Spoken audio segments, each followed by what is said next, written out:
جو جانور اندھا ہو یا کانا ہو یا جس کی دم کٹ گئی ہو اس کی قربانی کر سکتے ہیں یا نہیں کر سکتے۔ جس جانور کی ایک آنکھ کی تہائی روشنی ختم ہو گئی، 3 حصوں سے تہائی سے روشنی زیادہ ختم ہو گئی ہے، تو ایسے جانور کی قربانی جائز نہیں ہے۔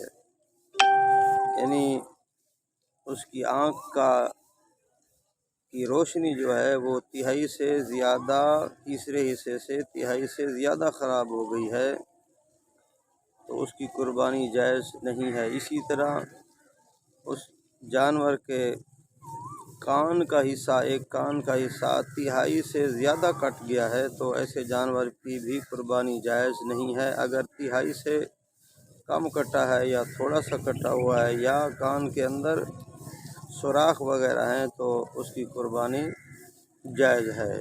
اسی طرح اگر کسی جانور کی دم جو ہے وہ تہائی سے زیادہ کٹ گئی ہے تو ایسے جانور کی بھی قربانی جائز نہیں ہے۔ جانور کی آنکھ کی روشنی جو ہے وہ تہائی سے زیادہ خراب ہو گئی، دم تہائی سے زیادہ کٹ گئی اور کان تہائی سے زیادہ کٹ گیا، تو ایسے جانور کی قربانی درست اور جائز نہیں ہے۔